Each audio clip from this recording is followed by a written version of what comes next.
I'm being typecast. Ladies and gentlemen, no, not yet. Hold on, I've not introduced him yet. Oh. There'll be a tiffs. Okay, it's time for our next guest.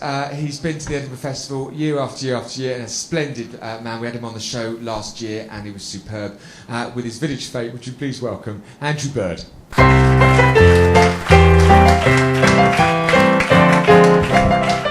Hello, you alright?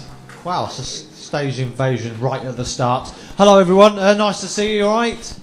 Good, just happy to be out of the rain, I imagine.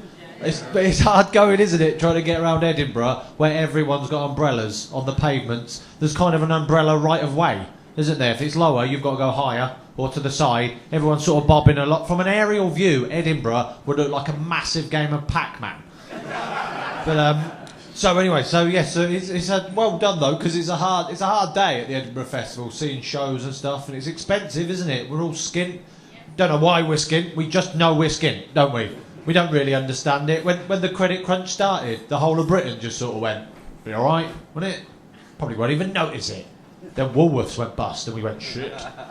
I think this might be serious, actually. I don't know if you heard this story. Absolute true thing. A major airline went bust. XL Airlines. Some of the pilots were told they'd been made redundant whilst in the air.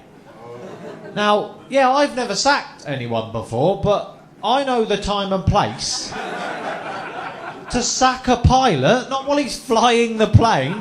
Imagine his next announcement. Just, ladies and gentlemen, this is your pilot speaking. I'm not going to bother with the posh accent anymore. I've just been told I'll be made redundant, so what say we do a loop-the-loop in this bad boy? The time or the place, is it? Because everything's more expensive now. Food's really expensive. I'm not very good at cooking, I'll be honest. I'm married now, so I've started to try and cook more for each other. I'm not very good at it. I don't understand the measurements. They're too vague, aren't they? Everything's a pinch of this, handful of that. The one that always confuses me in a cookbook, I don't know if you've seen it, a thumb-sized piece of ginger. Thumb-sized? I'm not the only one who's read this, am I? When did a thumb become a measurement? You end up holding a bit of ginger next to your thumb, going, that can't be right, surely. And what happens if your thumbs are massive? Well, your food will be really gingery. A knob of butter is a whole different problem. You know, it's quite nice. Could have used a bit more butter. I did my best. I could sense a few of you thinking, wow, cooking joke, you don't get many of them, and it was a knob gag. But, I can only apologise. But, you know, and my wife's eating a bit more now. I can happily report she's eating for two now. She's not pregnant, she's schizophrenic. It's a joke. There's a joke for you. Feed line, punch line, it was all there, wasn't it? I'm joking. Some of you look at me absolute hatred then. She is actually pregnant. I'm joking, I'm sorry. I should grow up soon. She is, and and guess when she's due? She's due on the 22nd of August. Guess when the festival ends? 28th. It's tense. And yeah, this is absolutely true. I don't know why I'm telling you this, because this isn't going to make you like me in any way. Before the festival started, a comedian said to me, "Is your wife going to give birth during the festival? She's due in August." I went, yeah. He said, "Is it your first?" I said, No, I've done the festival 3 times. Hey! That is the ego of a stand-up comedian in the festival, isn't it? They're laughing because they completely agree with that. So I shouldn't sit down and chat now. I should probably go now after that. But, Andrew Bird! Thank you for being with us. We haven't got long, but I do want to ask you. Your wife is due on the 22nd. Yeah. Boy or girl? Do you know? It's definitely one of them. It is a boy, I've been told. And you know the name, or you? We're doing that thing. I don't know if it's a known thing. We're not going to say until he's born. We're doing it that way. I don't know. And I don't like telling people either. I didn't know about this. That thing of you tell someone the name, because we've all done it. I've done it when someone's gone, "Oh, we're going to call him Noah," and you go, "Oh, that's lovely," and walk away and go, "No." So I'm paranoid about that, so I'm not telling anyone yet.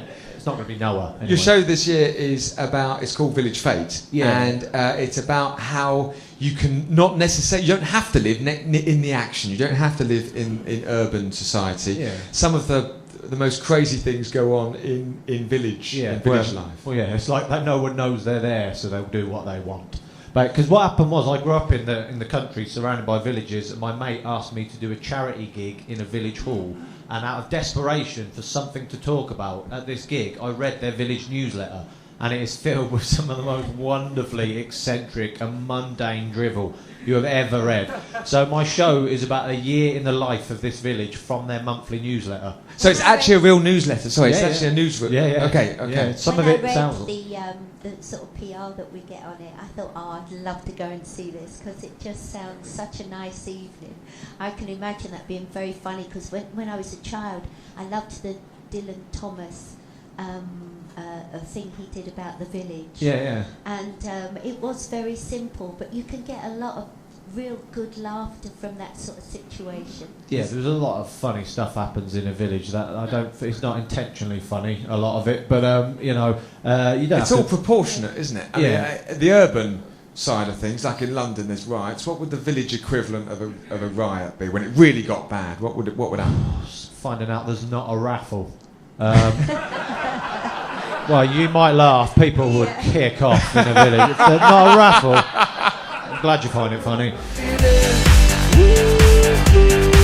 That tonight's gonna be a good night.